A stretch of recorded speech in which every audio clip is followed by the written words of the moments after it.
Team, I have one goal for today's podcast, and that is to help you apply this perspective to improve by 10 to 15% in the next 12 months.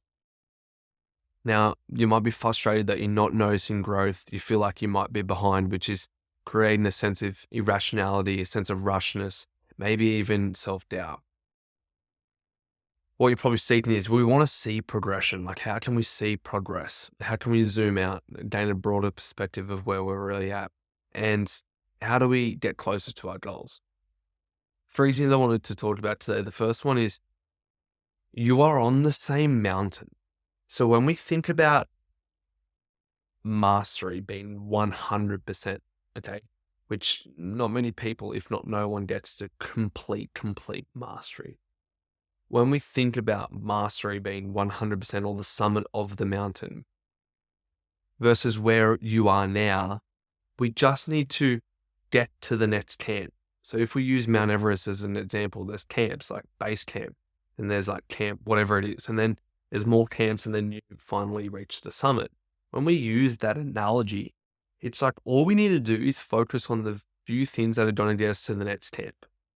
Rather than focusing on the summit, which might be too overwhelming and too far from where we are now, we just want to focus on getting to the next camp.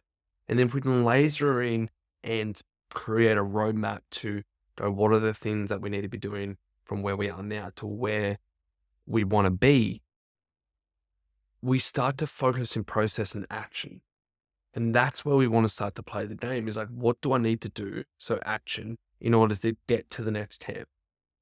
And that's where we start to make monumental shifts over 12 months, over 24 months, over 36 months, because we're focused on process and we've drawn out that gap between where we are now and where we want to be. And so it's just a few upgrades. It's simply just a few upgrades. So what we want to start to do is we want to break our mind up into sand, pebbles, and big rocks. And when we think about this, there's a term called ROI in the economics world, and I love it. It's return of investment. And when we look at the return of investment of our time, energy, money, focus, our attention, what does that term then replicate in the sporting world, in the athletic world? And it makes us think about what are the few things that such by doing these few things and improving these few things, everything becomes 10% better. Like, it's a monumental shift. So when we look at this if you brain dump everything that goes into your sport, break it down into sand, pebbles, rocks. So sand are things that are already dealt by someone else and don't need attention. So such as like warming up. You're probably not the one going to warm yourself up for the performance. Your coach is. So you don't need to worry about warming up because it's already handled. Things like strapping, it doesn't really need your focus. Like, it doesn't have a high return of investment. It's like I get strapped, I'm strapped. You know what I mean? There's the input and output are the same.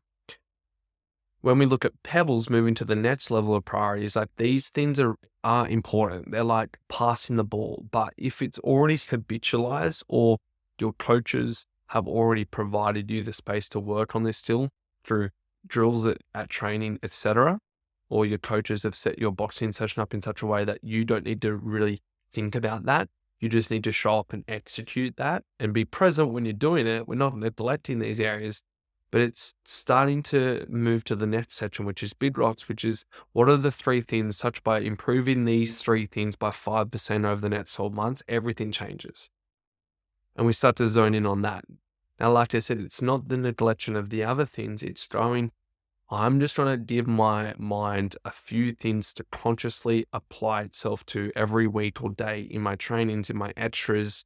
And I know by working on these still deficiencies, if I build these up, I change as an athlete. I go to that new level.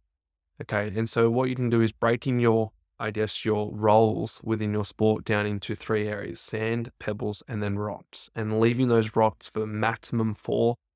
Okay. But ideally 3 things. Now, then what you can do is to get better is you just simply plan your big rocks into your week.